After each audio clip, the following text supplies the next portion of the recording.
Bharat Australia మధ్య జరుగుతున్న 3 వన్డేల సిరీస్ ఇప్పుడు చివరి దశకు చేరుకుంది.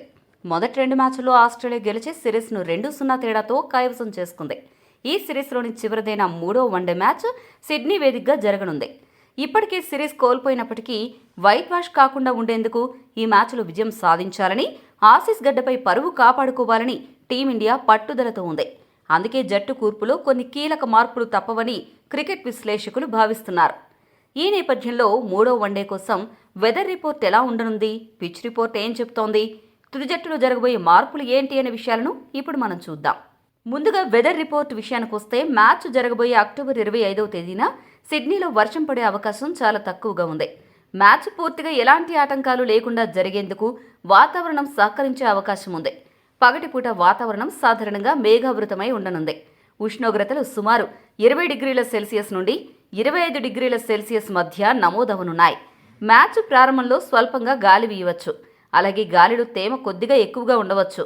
ఈ కారణంగా ఆరంభంలో ఫాస్ట్ బౌలర్లకు బంతిని స్వింగ్ చేయడానికి పరిస్థితులు సహాయపడతాయి. ఇక పిచ్ రిపోర్టు విషయానికి వస్తే సిడ్నీ క్రికెట్ గ్రౌండ్ ఆస్ట్రేలియాలోని ఇతర మైదానాల కంటే భిన్నమైన లక్షణాలను కలిగి ఉంటుంది. ఎస్సీజీ పిచ్ సాధారణంగా బ్యాటింగ్కు చాలా అనుకూలంగా ఉంటుంది. ఇక్కడ బంతి బ్యాట్ పైకి చక్కగా వస్తుంది. దీంతో బ్యాటర్లు సులువుగా షాట్లు ఆడడానికి అవకాశం ఉంటుంది. బౌన్స్ స్థిరంగా ఉండడం వల్ల టాప్ ఆర్డర్ బ్యాటర్లు పెద్ద స్కోర్లు సాధించడానికి అవకాశాలు ఎక్కువ. ఈ పిచ్ యొక్క ప్రత్యేకత ఏంటంటే మ్యాచ్ ముందుకు సాగే కొద్దీ ఇది స్పిన్నర్లకు బాగా సహకరిస్తుంది. పిచ్ నెమ్మదించడం వల్ల బంతి తిరగడం పెరుగుతుంది. ముఖ్యంగా ఈ పిచ్పై మధ్య ఓవర్లో స్పిన్నర్లు వికెట్లు తీయడంలో కీలకంగా మారతారు. భారత్ జట్టు ఈ మ్యాచ్లో విజయం సాధించాలంటే స్పిన్నర్ల పాత్ర చాలా కీలకం కానుంది. మ్యాచ్ ప్రారంభంలో కొత్త బంతితో ఫాస్ట్ బౌలర్లు పిచ్పై కొంత ప్రభావాన్ని చూపగలరు. వేగంగా బౌన్స్తో బౌలింగ్ చేస్తే బ్యాటర్లకు సవాలు విసరవచ్చు. కానీ ఒకసారి బ్యాటర్లు కుదురుకుంటే పరుగులు సులువుగా వస్తాయి. ఎస్సీజీలో వన్డే మ్యాచ్ల రికార్డులను పరిశీలిస్తే మొదట బ్యాటింగ్ చేసిన జట్లు మెరుగైన ఫలితాలు సాధించాయి. అయితే ఇది డే నైట్ మ్యాచ్ కాబట్టి రాత్రి పూట మంచు కూడా ప్రభావం చూపవచ్చు. బౌలింగ్ చేయడం కష్టంగా మారవచ్చు. అందువల్ల టాస్ గెలిచిన జట్టు మొదట బౌలింగ్ ఎంచుకునే అవకాశం ఉంది. ఎస్సీజీలో సాధారణంగా మొదటి ఇన్నింగ్స్ సగటు స్కోరు 270 నుండి 300 మధ్య ఉంటుంది కాబట్టి ఈ మ్యాచ్లో కూడా ఒక భారీ స్కోరును ఆశించవచ్చు.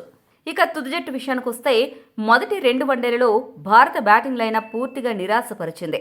బౌలర్లు కూడా అంచనాలను అందుకోలేకపోయారు.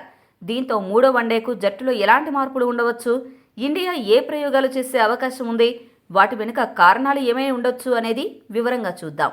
యువ ఫాస్ట్ బౌలర్ హర్షిత్ రాణా మొదటి 2 మ్యాచ్ల్లో మరీ అవుట్ స్టాండింగ్గా బౌలింగ్ చేయలేదు. అతని ఎకానమీ రేట్ ఎక్కువగా ఉండడం, అప్పుడప్పుడు లయ తప్పడం ఆందోళన కలిగించింది. 2వ వన్డే మ్యాచ్లో అతడు బ్యాటింగ్లో సత్తా చాటి బౌలింగ్లో 2 వికెట్లు పడగొట్టి పర్వాలేదు అనిపించినా ఎక్కువ పరుగులు సమర్పించుకుని నిరాశపరిచాడు. అంతేకాకుండా రాణా టీ20 స్క్వాడ్లో కూడా ఉన్నాడు.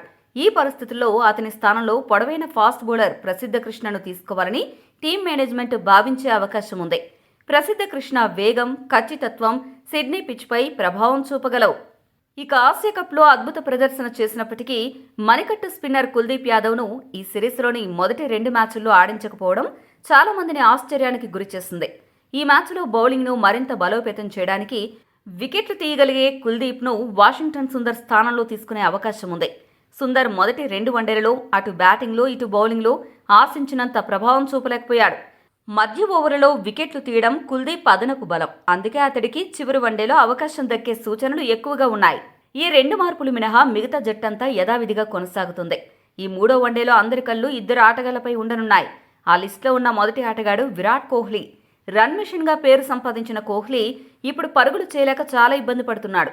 మొదటి 2 వన్డేలలో డకౌట్ అవ్వడం మరింత షాకింగ్ అని చెప్పాలి. దీనికి తోడు 2వ వన్డేలో అవుట్ అయ్యాక ఇక సెలవు అన్నట్లు అడిలైడ్ స్టేడియంలో ఉన్న ప్రేక్షకులకు అభివాదం చేయడం హాట్ టాపిక్గా మారింది. ఈ పరిస్థితుల్లో 3వ వన్డేలో కోహ్లీ ఎలా ఆడతాడు అనే ఆసక్తి అందరిలోనూ నెలకొంది. ఇక ఈ లిస్టులో ఉన్న మరొక ఆటగాడు గిల్. ఈ సిరీస్ నుండి వన్డే కెప్టెన్గా ప్రమోషన్ సంపాదించిన గిల్ ఇప్పటివరకు ఈ సిరీస్లో జరిగిన 2 వన్డేలలో దారుణంగా ఫెయిల్ అయ్యాడు. తనపై పెట్టుకున్న అంచనాలను ఏమాత్రం అందుకోలేకపోయాడు. ఈ పరిస్థితుల్లో 3వ వన్డేలో గిల్ గనక సత్తా చాటకపోతే అతడిపై విమర్శల వర్షం కురవడం ఖాయం. మరి 3వ వన్డేలో కోహ్లీ, గిల్ ఏం చేస్తారో వేచి చూడాలి.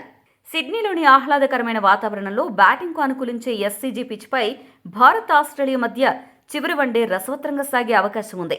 ముఖ్యంగా భారత బ్యాటర్లు ఈ పిచ్ను సద్వినియోగం చేసుకుని స్పిన్నర్లు తమ మాయాజాలాన్ని ప్రదర్శిస్తే వైట్ వాష్ను తప్పించుకుని విజయం సాధించే అవకాశం ఉంటుంది.